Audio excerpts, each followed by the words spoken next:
genuine human smile. It always bring, I think, some kind of deep comfort. I mean, if someone is not humorous, then there's something wrong with them. They need a little more attention towards themselves. Laughter is very natural. See, every baby, it laughs. You don't need a joke to laugh. I mean, there is a laughter that comes deep from within. Well, if you have laughter, then you have a lot of energy inside you. The more serious you are, the less likely it is that you'll be responsible. Because you're so caught up in your own self-importance. How can you be responsible? But if you have a lot of laughter inside you, then you have the opportunity to be responsible.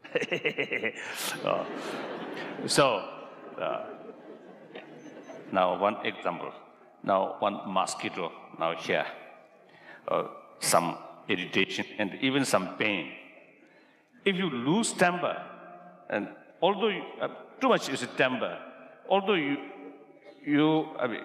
intend to hit on it, but so much temper comes, you may hit here. It's miss target very often. But without anger, if you really want to eliminate that, you can gently take the effect action, isn't it? Why is it that so much wisdom comes from the eastern part of the world? Something has to come from somewhere.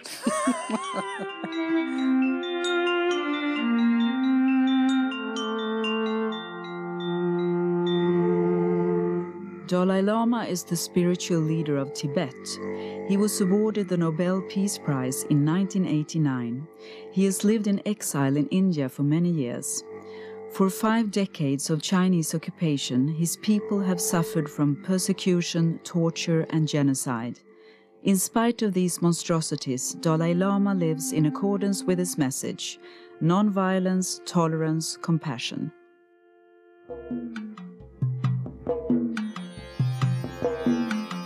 Deepak Chopra wants to unite ancient Eastern wisdom with the scientific knowledge of the modern Western world. He is a physician from India and a celebrated author. He has lived for many years in the United States with his wife and 2 children. His books about health and wisdom are read all over the world.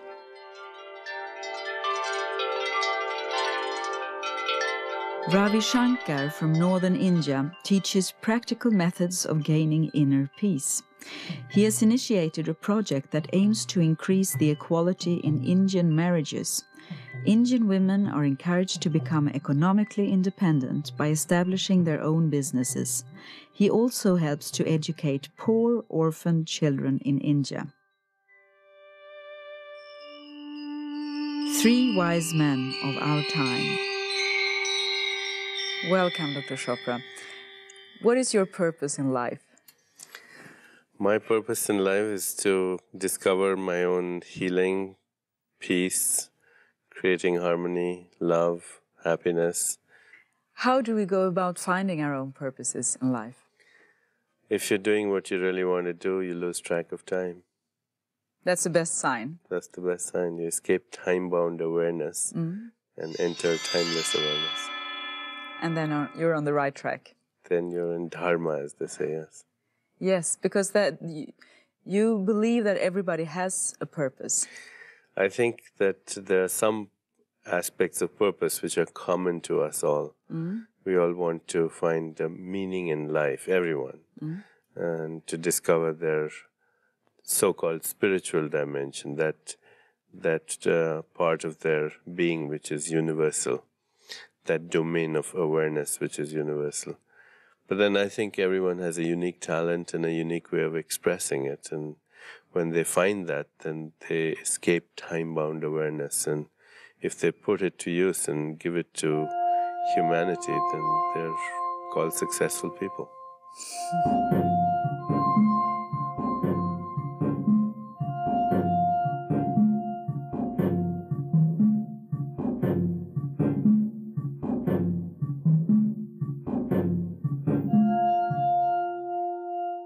But why aren't we always in harmony with ourselves? See, neither at home nor in school have we ever been taught how to handle our negative feelings. But feelings, you cannot directly deal with them. The more you don't want to feel, the more you will feel it. The more you want to forget something, the more it comes to your mind. The more you don't want to remember something, the more it comes, right? Now, in such situations, mind can be attended to through breath. Emotions can be attended through breath. Yeah? I usually give an example. If mind is the kite, breath is the thread. The longer the thread, the higher it flies. The only culprit in the world is stress. And we tend to increase the stress instead of releasing it. See, any pious person, if you make him stressed or get low energy, they'll get agitated. And stress comes because of lack of energy. And we have 4 sources of energy, mainly we can categorize. One way of seeing it, 4 sources. One is food, proper food, that can help. Second is sleep, good rest. Important. Important. See, any calm person, if you don't let him sleep for 4 days, you will find him violent, agitated at least. Sleep is an important source of energy. The third most neglected and more vital source of energy is breath. Must be terrible if you live in an area where the air is very polluted then. Not only the air, we don't breathe enough or properly. See, 90% of the impurity in the system goes out through the breath. We are using only 30% of our lung capacity. And we can increase that. Yeah, if we do some deep breathing or some breathing techniques a few minutes a day, 10 minutes a day, it can heal you of many mental and physical illnesses. We have found this, around the world. I think the Romans said that you should start every morning with 12 deep breaths or something in order to capture all the energy you need. Yeah. See, breath is the link between body and mind. Because every rhythm of the mind has a corresponding rhythm in the breath. But mind, when you cannot directly handle it, through breath you can handle it. It's easier. If you want to affect your mood, you can go through the breathing. Through the breath, it's easier. And if you give an example, if you are upset, of course, you breathe very, very with short breaths and you're very upset. How can you very concretely think then in order to alter the mood? One of the technique, which is inbuilt in us, that I can tell you is, see, when you get angry, what happens? You come up with a sound, right? When you're so much frustrated, the sound comes. The sound releases you of some blocks from within. This is an inbuilt system, but we are not aware of it. If you consciously do it, when you are angry, just take a handkerchief, something. You do it like that. If someone is angry with their boss, they just do it like that. They don't need to express all that anger like that. But the mind becomes more calm and aware. So it's a way of releasing it instead of needing to acting it out. Yeah. Release the anger through breath in such a mild fashion that it doesn't destroy any situation around you. Then you become more aware of it. Oh, anger is coming, and you watch it, observe it, and then it just dissolves. As you're breathing? Yeah. Because we breathe probably fairly superficially nowadays most of the time. And you mean, do we not then use our full energy? We don't use, and also the rhythm of our breath is different. If you observe a child, a healthy child, the way child breathes and the way adult breathes is much different. Because our stress level can be measured by the rhythm of our breath.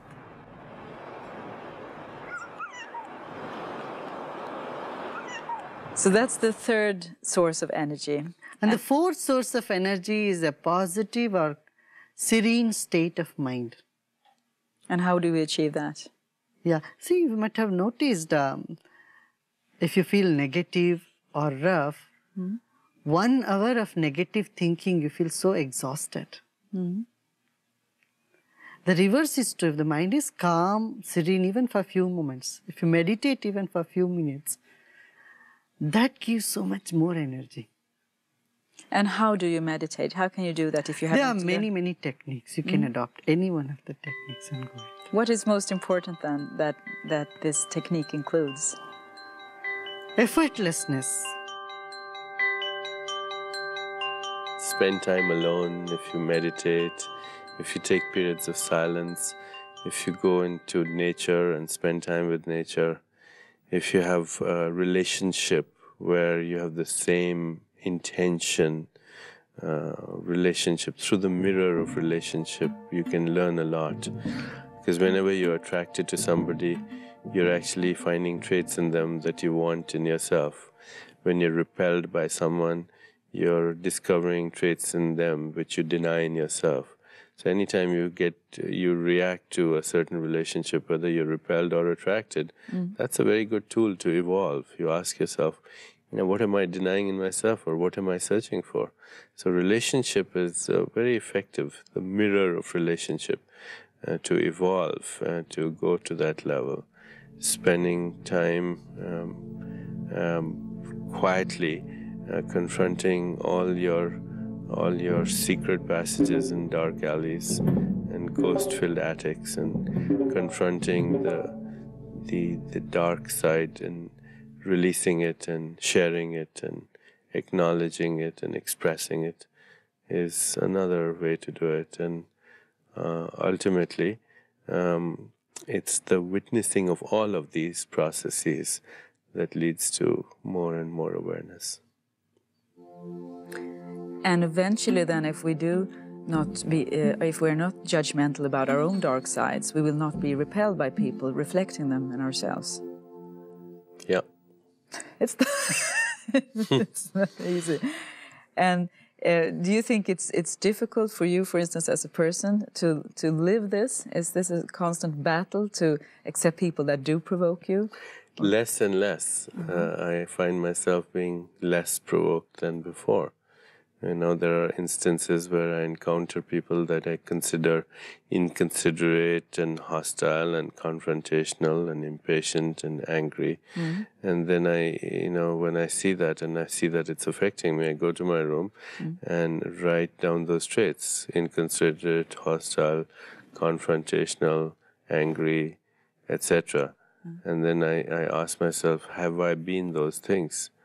And of course, I know many instances when I've been those things. Then I try and figure out when, where, how. And I actually even call those people up and say, have you observed me with these traits? And this, when there's a pause on the other side, I know that, the answer is in the affirmative. And then when I go and walk out after having done that process, then the same person who was triggering a charge in me doesn't do that anymore. What is more important is I begin to love that person, not by saying I love you, but because I've already somewhere deep inside me forgiven that person. And then the most dramatic thing is that person's behavior changes, because in a way I was sending a signal that was eliciting that behavior.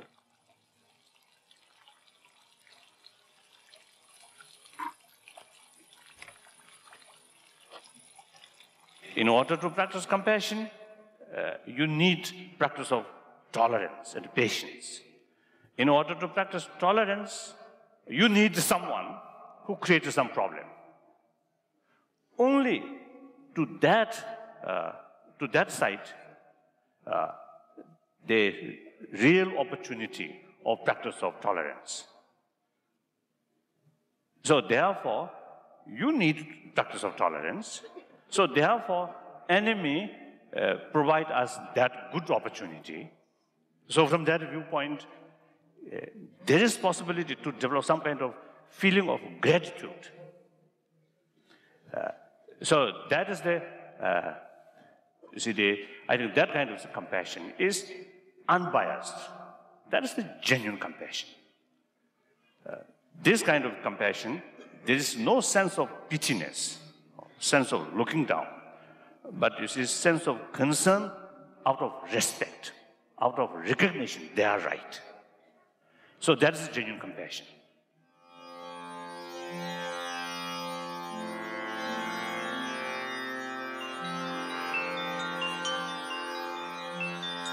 See, children by nature are friendly. If they are unfriendly, it is because of stress.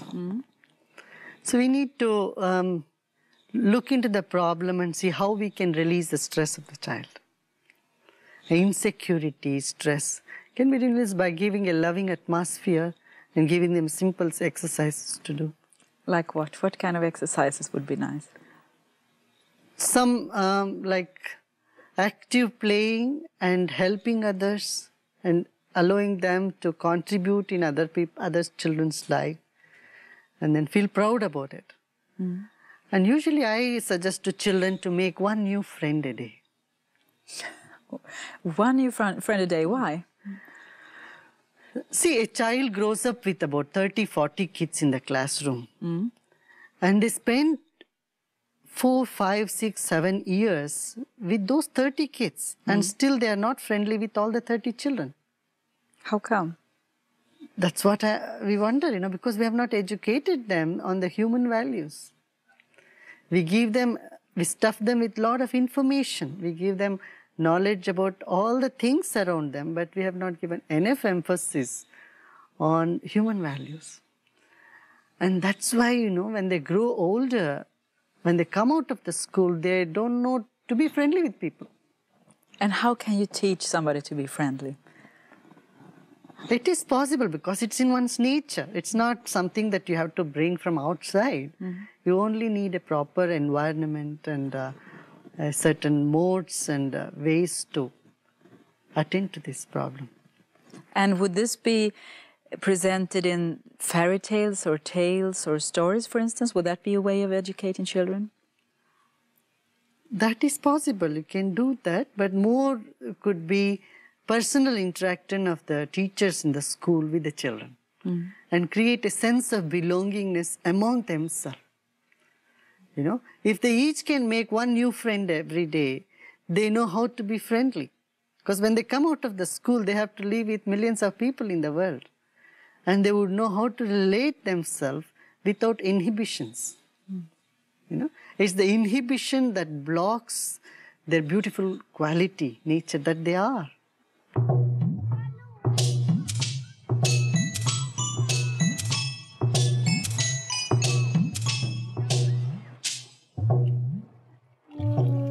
When we start owning all that is in the world as belonging to us, then we have a broader vision of life, broader vision of our society and the whole world in general. Otherwise, I say only this belongs to me, or this is from East, or this is from West, or I belong to this community, or I belong to that community, this race or that race, then I limit our whole perception about life.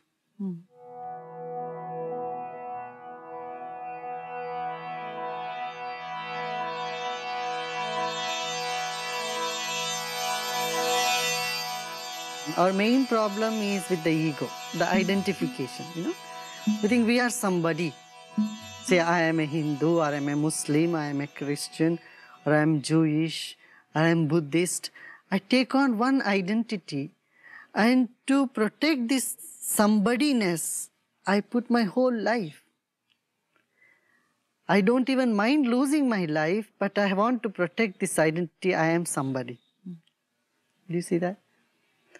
Now, this awareness had to be created. The moment I take I am somebody, all others who are not that somebody no more belongs to me. I am not interested in them. I don't feel a belongingness to them. And how can we feel this unity? What is needed to feel that? You see, first and foremost, we have to look into our identity crisis.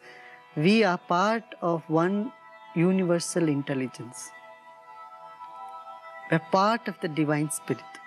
The first identity. Second identity that we share to emphasize on, we are human beings. And the third could be, I am a man or a woman, male or female. And the fourth identity could be, I belong to this nation or that nation. And a fifth place could be given to religion. I am a Hindu, Muslim, Jewish, or Christian, whatever. Now, the order of identification, when it reverses, that's when war starts. Confusion starts, chaos starts. But if people can identify themselves first and foremost with divine intelligence and then human beings, then, you know, they'll prefer peace for quarrel, fights.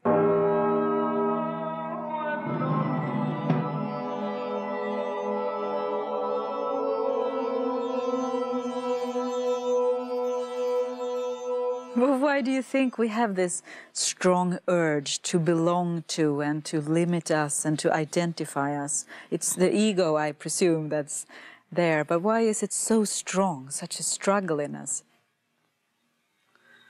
See, the question why always comes or associated with suffering. When there is suffering, we ask, why am I suffering? Right? And that is how it is. No one ever asks, why I am so happy?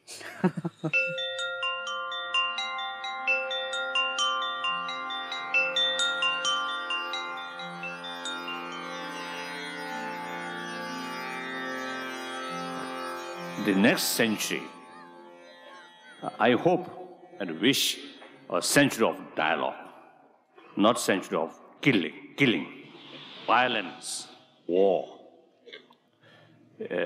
I think we experimented to solve problem, but I think failed. Dalai Lama says that as fire will not extinguish fire, violence will not end violence. Basically, say, I think because of human being. Sometimes I really feel, if on this small planet, no human being, then I think planet could be more safer.